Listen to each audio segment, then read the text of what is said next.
Disclaimer. All statements within this podcast consist of our own opinions and in no way should be taken as medical advice, as we are not medical professionals. All resources will be stated. We always encourage you to do your own research and to consult your own doctor or medical professional before attempting anything.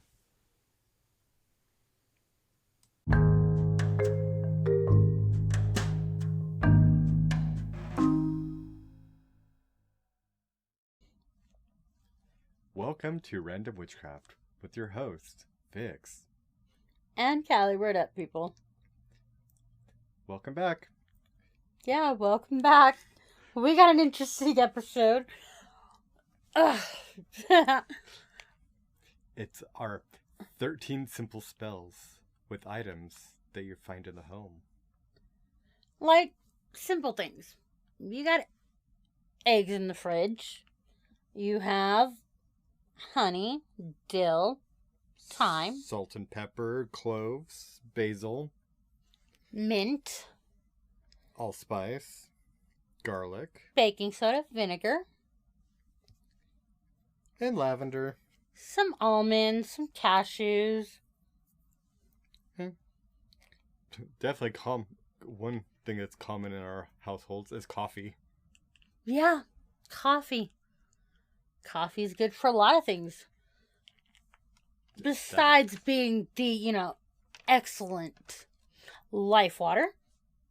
But it can be used in several spells. And a couple other things that are very simple is a pen and a piece of paper. Very true. Or markers or colored pencils. You could even go full blown and get your Picasso on with paints. Yeah. Well, our first little concoction that we have for this is a threshold protection wash. Do you want to explain this one for the people out there? A threshold protection wash, it's basically your way of putting the intention in your ingredients to ward off any negativity, or you feel like someone's going to bring negativity into your home. It'll keep it outside of your home. Let the person come through, but keep that negative shit at the door.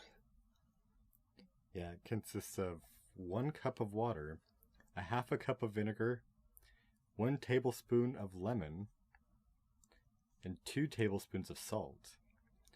Shake it in a spray bottle. Mist your threshold doors. It can be even your bedroom doors.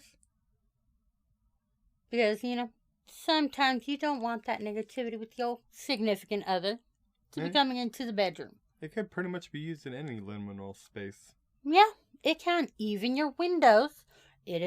Some people consider that a threshold. The in-betweens. Yes, but sometimes we like the in-betweens, because the fairies live there. Exactly. Another one that we can do, and it's very simple, you can end up using it around your house. It's an abundance loose essence. You have a half tablespoon of cinnamon, if it's ground.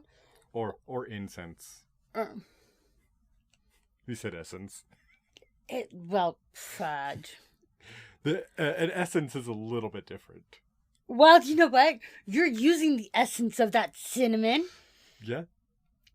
So technically, it's just a new way. Mind you, I'm sorry. I ended up, working last night and staying awake. Probably not the best, but... Yeah, to make an essence is a little bit harder that I don't even fully understand yet. Like the flower essences and plant, yeah. Those are fun. In essence, just take the essential part of something. But I digress. Well, that would be essential oil. The essences are different. They're actually processed differently. I just don't know how. So on with our abundance loose incense. And where were we at? Yeah, the half a teaspoon cinnamon. If you're using the ground, if you're using the whole cinnamon, it's one stick, lightly broken up, however you feel, until it's nice, and loose. You have 1/4 of clove. A teaspoon. Hmm? A teaspoon of clove. 1/4 of a teaspoon of clove. Yeah. And a palmful of mixed of rosemary, thyme, and sage. This is just how much you want to put in your palm of these, herbs. It's your desire. You do you, boo. Yeah, that's definitely something that you can play around with. That way you can find the right balance of them. And then you have a tablespoon of dried orange peel. Now the orange peel, if you so choose, after you put it in your incense bowl, to either keep it as is, it will still work, or you can light it. Now the orange peel, even though it's dried, it still contains some of its natural oil. That it does. Which will burn. But, again, and please be safe. Definitely be careful. And use a fire-safe container, whether it be your cauldron or a bowl that won't catch fire. Yes. And if you have it near your altar and you don't have a fire extinguisher, but you have that, jar of moon water, use the moon water on it to put it out. You can always make more moon water. Exactly. And speaking of bowls, we have a very simple money bowl. Yes. Now, this money bowl was something that was passed down within family-wise, and, the aunt kicking it up. It's very different from money bowls that you've heard. It's a new variant. This one uses salt till your little heart desires, 4 basils, 4 bay leaves, and 2 cinnamon sticks, ground up rue, if you have the little rue, the actual plant, or the oil. Place into your bowl. It can be whatever color bowl you want. Again, we are big on the make it your style. If it speaks to you, if it's a Paw Patrol little kid's bowl, go ahead and use it. Yeah, with the bowl, in most cases, it's usually like a green bowl or a bowl with the color that represents money, like silver, gold. Yeah, but we're very big on the make your craft your own. Yeah, everything that we are going to be saying today can be adjusted and tweaked just for you. And once you got all your ingredients in your bowl, go into that purse, go into that change jar. Slap those puppies in there. When you're placing those coins in there, put that intention that more money will flow to you. It'll be more money for traveling, more money for whatever you need. Just make sure you have that intention there. It gives your magic something, an actual thing to see, to know what to bring you. You can even put dollar bills on there. Girl, if you worked that pole last night, go ahead, put them dollars in there. Dollar bill, y'all. The next one we have is a simple floor wash, because even if you do your threshold washes, your protections, your wards, you yourself sometimes have a negative day. Yeah. And that cleanse those energies. You gotta cleanse that energy, just wash it all away. And you'll need mop bucket, your mop, fill the bucket with some hot water, squeeze a whole orange for its juice, and then save that peel for your later work. Yeah, you can save it and dry it. You can dry it in the oven if you feel so. Or you can just let it dry. Yeah. You need a 1/2 cup of baking soda, 1/4 cup of vinegar. Now, we all have taken science before. Make sure the baking soda is fully dissolved in that hot water before you add that vinegar. I didn't actually think of that. Yes, that would be fun. Yes, let's cleanse the house with exploding things. Well, it doesn't explode, it just fizzles out. Okay, clean the house with the volcano. Well, at least your floors will be clean. Got a 1/2 teaspoon of salt. And 1/4 cup of lemon juice. You mix it all in your mop bucket, going counterclockwise, imagining all the negativity from your house washing away as you're mopping. You can do this once a month, depending on how you feel your energy is flowing in your house, your space. It's all about you and how you feel your space. Trust me, when I was consistently doing it in my house, it was every other day. Because I lived with shady people. I mean, well, with that, it's gonna make your house smell very citrusy anyways. With all the oranges and lemons. Who doesn't like a nice citrus smell? Unless you're allergic. Please, if you're allergic to citrus, there are many different ways that you can adjust this. You can end up steeping some lavender. Yeah. Or some chamomile. That is another good protection one. Lavender rose would be a good combination. Yes, lavender rose would be a good combination. And your house would still be smelling oh so sweet. Yeah. Our next one. And this next one comes from our Santeria witches. We have all heard it before.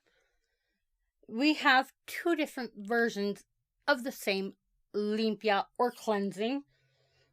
Once for the house, you take your egg counterclockwise on all of your walls, starting from the back door of your house, counterclockwise throughout all the rooms, even the restroom. Trust me. Because, even though we go handle our business, sometimes we let our inner demons out in there. When we're in the shower, we let those emotions fly. And we come out like nothing has happened. All you need is a raw egg and a glass of water. Now, after you go around with your raw egg counterclockwise throughout your house, you will crack that egg into the water. Depending on how it comes out, some might see webbing happening. Others might see bubbles just on the top and the yolk way at the bottom. Now, if the yolk comes out cracked, I'm going to tell you the same thing my mama used to tell me. Sweetheart, grab yourself another egg and redo the house again. And once you end up cracking that other egg, and if it just comes out with the spider webs or the bubbles, you take both eggs, flush them down, or if you are just as extra as my mother was, you would take your little cups of raw eggs and water, and you would take it several blocks away from your house. Do not be evil and dump it in front of someone else's house. Be kind. Unless they did you wrong and you want to get them back, that's all on you, boo, but let's be kind, people. And the same thing goes with when you're doing a cleansing just on your person. Now, the egg cleanse or the limpias can be done on children, your significant other, yourself. But the way that you get rid of that energy is you end up cracking the egg into the water, placing that water and egg under your bed for the night. After that, you end up tossing that sucker down the drain. Yeah, I vaguely remember Kemmerfit's Santeria or Voodoo were rubbing the egg on the body to see if they've been hexed, and when they crack it, if there's blood in it, they've been hexed and they need a cleansing. It's both. That is the cleansing. But if it's blood in there or the egg yolk comes out cracked and just... Well, it's supposed to be for just checking to see if they've been hexed. You don't actually crack it in water for the hex check. True. But the hex check is mostly a voodoo thing. Santeria, it's the way the person acts. Like with babies, they'll end up getting real fussy. They will not even want to be around you. Then they'll end up, grabbing the egg, cleansing the baby, placing the egg. This is why they have a lot of superstitions when it comes to children and who comes around them. If you want to check that out on the superstitions, we got, that playlist. Previous episode. Now, our next little spell-ish. Well, it is a spell. The Mal de Ohoti. I just really wanted to be the one to say that name because it's even funnier with my really, really, really bad Spanish. I don't know how my mother ever accepted you. Freaking vampiro. Now for our English-speaking listeners, what does that stand for in English? Evil eye tea. This is the tea that you want to drink if you want to ward the evil eye away. And it would also be good for when you have a cold. A cold, or you just can't sleep. It's a very calming tea. It is. And it cleans the blood. And because, a little thing, if you didn't know, ginger root helps your metabolism and your blood circulation. And and helps your hair grow. Yeah. It is definitely good for your hair. Mm-hmm. Yeah, it consists of chamomile and ginger root with a bit of honey to your taste. You just put your chamomile tea bags in, your ginger root, a piece, an actual fresh ginger root, into a small pot with your water. Let that boil till it's nice amber color. Take it off the burner, turn it off. Do your thing, put your honey in however you like it, however sweet. Drink it up. Yep. Now, The next one, I will read off because it's a bit of a long one. yeah, and I'm kind of just a little... We've decided to call this one Nuts of Love. Yes. All the pun intended. Because it is meant for... What you need are almonds, cashews, sugar, nutmeg, allspice, and honey, and a pinch of salt. You clean the nuts, and then you place them on a cookie sheet covered with parchment paper. You preheat the oven to 325, and you drizzle the honey on it.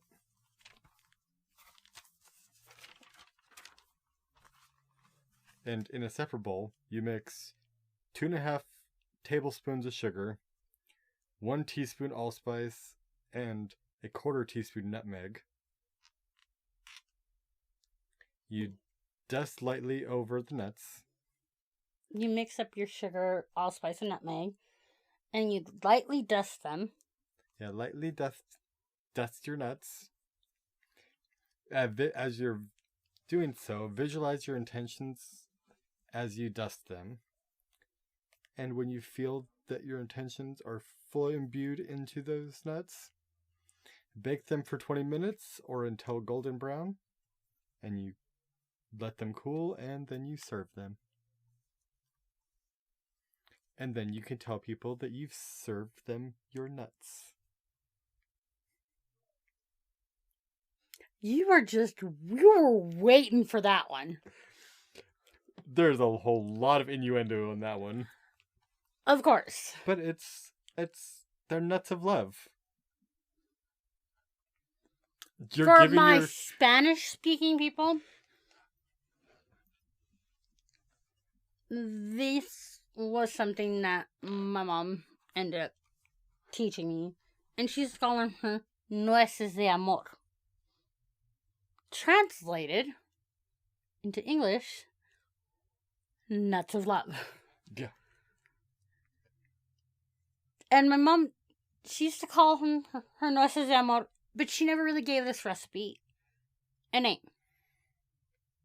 And, well, I hope she liked it, because... Yeah, the next one, since we did one that was... take some time and it's kind of difficult. The next one,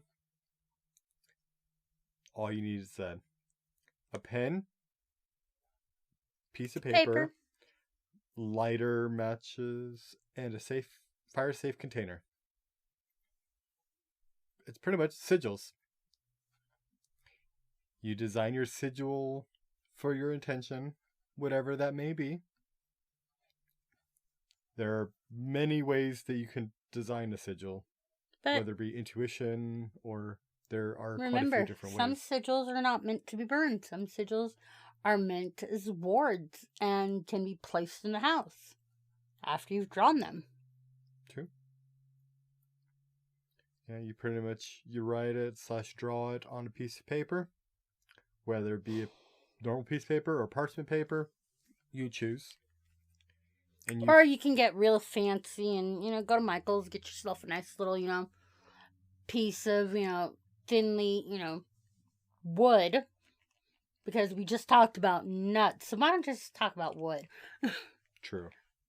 And simply just burn it on there. Draw it on there and get yourself a wood burning kit. And you can have it. Think about that. It's a little bit more work, but... And you focus and visualize your desired intentions until you feel it completely full and cannot hold anymore. And you burn the sigil to release the energy into the universe. And let the magic work. Now, some of these spells are as easy as, like we said, sigils. Others can be making your own teas, doing your research on what herbs are good for certain things. Yeah, it's pretty much going on the correspondences of each herb. And definitely do your research. Not all plants can be ingested. You can make yourself very sick or kill yourself with the wrong concoctions.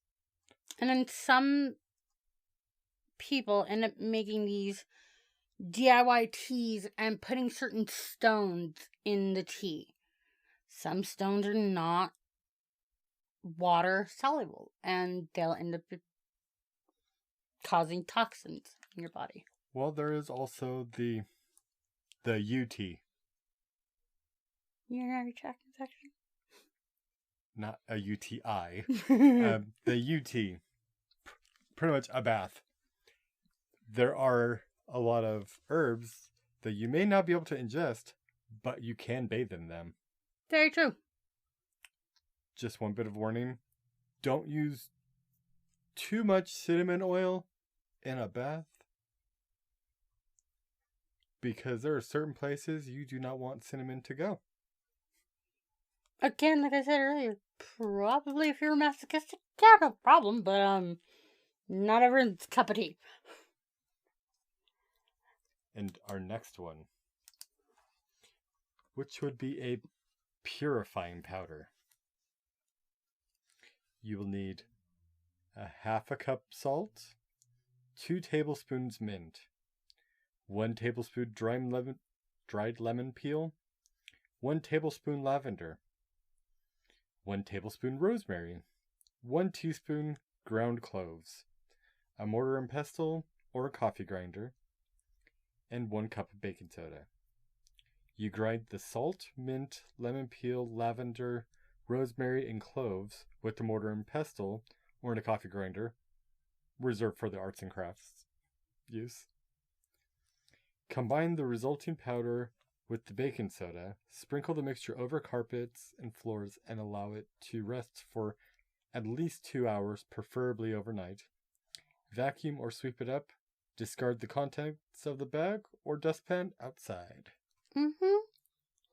Now, just since there is salt in it, do not take it outside and put it on the grass, because you will never have grass in that spot ever again. now you're making me want to do that to my front yard. Salt kills grass. Very well. But there's, like we said, a lot of people end up substituting some of the baking soda and add coffee to it. Yeah. It'll give it a good smell, because I've done the purifying powder on my bed. Well, with that, baking soda is actually a good thing for that, because it also soaks up ungodly odors. And not only ungodly odors, but that baking soda will end up soaking up all your bodily oil that's left in your bed. Yep. That causes some of those odors. And our last little one. Now, this is number 14. This is a little sneak peek at, you'll be hearing us kind of talking about this oil. Oh, you got a little ahead of yourself. Oh, yeah. The Prosperity and Marinade Rub. Now, this is, all our kitchen witches would probably understand this one. It's a good rub or marinade to end up putting on whatever meat you like. Good for when someone has a cold. It'll help knock it out quickly. But this is just a marinade for anybody that needs that extra love and is having a little self-doubt. You kind of just make them this, marinate in a little bit of vinegar, just very smidge, like a capful. You got your lemon, orange, and if you're going to end up having like red meat, a little bit of apple in there, mint, thyme, salt, pepper. Just want to get fancy, some cumin, and let that just chill in a Ziploc baggie. You don't need a lot of moisture. Don't make the marinade just super runny. Make it kind of like baby food. Baby food status is the best way that I can describe it. Put that in and just put your intentions that they'll feel the love. They'll feel that they're not alone. And honestly, let's be real about it. Nowadays in this world, we need to remind people that we're there for them. Yeah, that would be a good prosperity marinade. And you pretty much can use dry ingredients to rub your meat. Mm-hmm. Or, for our vegan or vegetarian, it could also be used on certain vegetables or meat substitutes. I've used that same marinade on tofu. I personally cannot stand tofu, but that's just me. I actually did it for a while because when Mom was sick, she couldn't handle any meat. So we all switched to tofu. And because everyone was having a hard time, I would figure out ways to disguise it.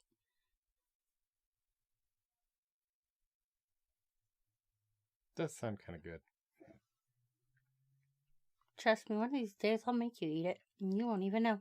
And next, our little bonus spell. The one that I jumped ahead, because, Yeah. The one you got a little hint of before. It's the hearth oil.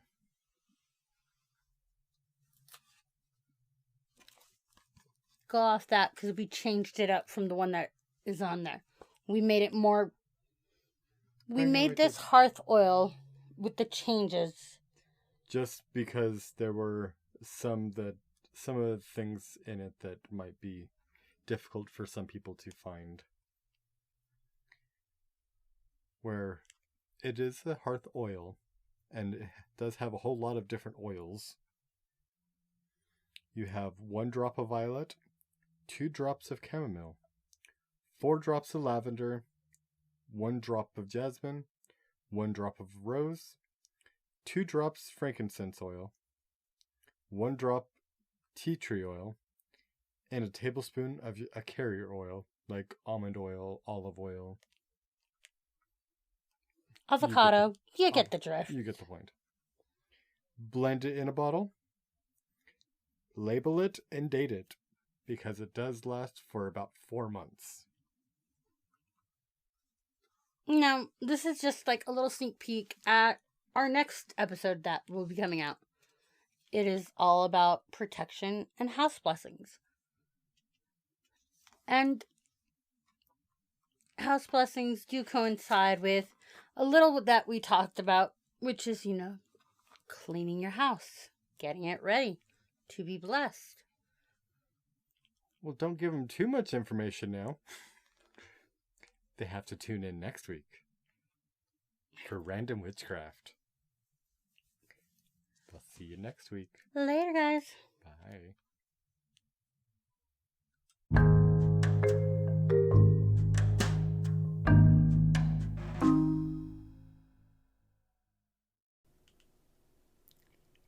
Just one more thing before we sign off for the day.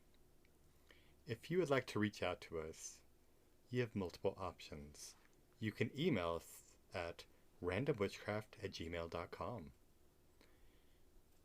Or you can reach each of us separately on Instagram. with links below. You can now do voice messages through Anchor. And if you would like to support this podcast and any future endeavors, there is a link below. It is not required, but is greatly appreciated. Thank you.